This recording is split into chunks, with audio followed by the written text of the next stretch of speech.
Take জগতে একটা নতুন গোল্ড রাশ শুরু হয়ে গেছে, যা পুরো ইন্ডাস্ট্রিকে নাড়িয়ে দিচ্ছে। আর এই বিপ্লবের একদম কেন্দ্রে আছে আর্টিফিশিয়াল ইন্টেলিজেন্স বা এআই। চারিদিকে এখন শুধু ইনভেস্টমেন্টের বন্যা, বিশেষ করে এআই স্টার্টআপ জগতে।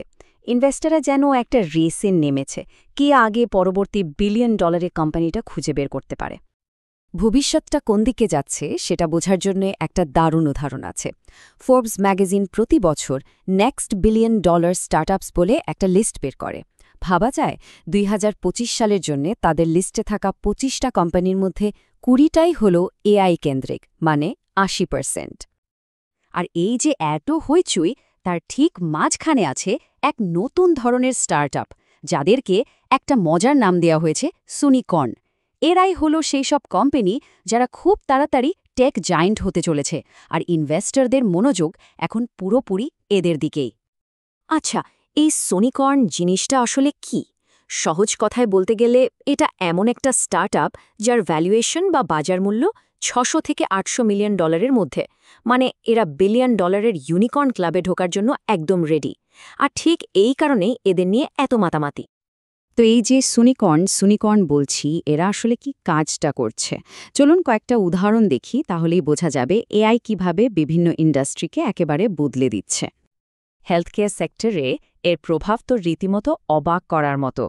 একদিকে একিউটি এমডি এর মতো কোম্পানি লক্ষ লক্ষ মানুষের ডেটা ঘেটে মেডিকেল ট্রায়ালের জন্য সঠিক মানুষ খুঁজে বের করছে। আবার অন্যদিকে পেজ প্যাথোলজি স্লাইড থেকে ক্যান্সার সেল ডিটেক্ট করার মতো কঠিন কাজ করছে এআই দিয়ে। মানে এই টেকনোলজিগুলো সরাসরি মানুষের জীবন বাঁচানোর ক্ষমতা রাখে। ব্যবসার জগতেও কিন্তু এআই একরকম বিপ্লব এনে দিয়েছে। যেমন ধরুন, বেসিসের মতো সফটওয়্যারগুলো অ্যাকাউন্টিংয়ের মতো বোরিং কিন্তু জরুরি কাজগুলো অটোমেটিক করে দিচ্ছে। আবার অন্ট্রা হাজার হাজার আইনি ডকুমেন্ট নিজে থেকেই পড়ে বিশ্লেষণ করে ফেলছে, যা আইনজীবীদের ঘণ্টার পর ঘণ্টা সময় বাঁচিয়ে দিচ্ছে। শুধু ব্যবসায় নয়, ডিফেন্স বা ট্রান্সপোর্টের মতো হাইস্টেক ফিল্ডেও এআইয়ের খেলা শুরু হয়ে গেছে। একদিকে অ্যাপেক্স পেন্টাগনের জন্য স্যাটেলাইট বানাচ্ছে, আবার অন্যদিকে ইনসেপশিও আর অটোএক্সের মতো কোম্পানিগুলো চালকবিহীন ট্রাক আর গাড়ি তৈরি করে ট্রান্সপোর্টেশনের ভবিষ্যৎটাই পাল্টে দিচ্ছে। কিন্তু জানেনই তো, যে কোনো কয়েনের দুটো পিঠ থাকে। এত উত্তেজনার সম্ভাবনার পেছনে কিন্তু কঠিন কিছু বাস্তবতাও লুকিয়ে আছে। এবার বরং সেই দিকটা একটু দেখা যাক। মার্কেটের অবস্থাটা বেশ অদ্ভুত। ব্যাপারটা একটু দেখুন। একদিকে এআই স্টার্টআপগুলো চোখের পলকে মাত্র ৫.৫ বছরেই বিলিয়ন ডলারের কোম্পানি হয়ে যাচ্ছে, কিন্তু অন্যদিকে অবাক করার মতো ব্যাপার হলো এদের অনেকেরই আয় প্রায় শূন্য। এই যে একদিকে এত টাকার বিনিয়োগ আর অন্যদিকে বাস্তব আয়ের অভাব, এটাই বুঝিয়ে দেয় যে বাজারটা এখন কতটা অনিশ্চিত। এই ব্যাপারে জেনি ফিল্ডিংয়ের একটা কথা খুব গুরুত্বপূর্ণ। উনি বলেছেন, এআই হল একটা এনেবলিং টেকনোলজি, মানে কোনো কিছু করতে সাহায্য করার প্রযুক্তি। এটা নিজে কিন্তু কোনো ব্যবসা নয়। এর মানে হল শুধু এআই থাকাই যথেষ্ট নয়, সেটা দিয়ে কোনো বাস্তব সমস্যার সমাধান করতে হবে। আর এই জার্নিটা কিন্তু মোটেও সহজ না। এআই স্টার্টআপগুলোকে অনেকগুলো বড় বড় চ্যালেঞ্জ পার করতে হয়। প্রথমত, ভালো এআই এক্সপার্ট পাওয়াটাই কঠিন।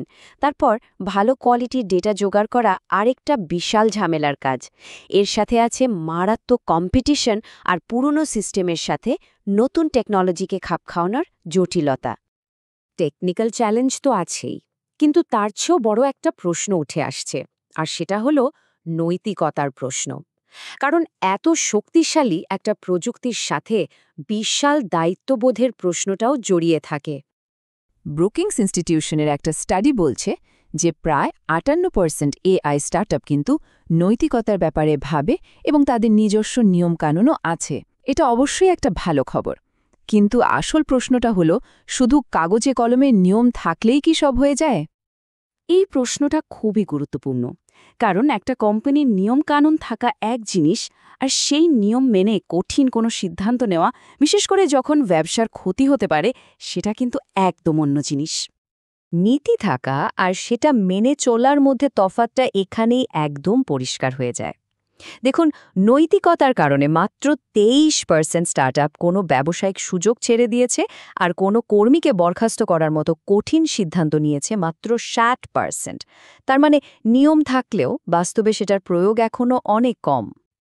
এই যে একটা বড় গ্যাপ, এটাই আমাদের দেখিয়ে দেয় যে ভালো উদ্দেশ্য আর কঠিন বাস্তবতার মধ্যে পথটা এখনও বেশ দীর্ঘ।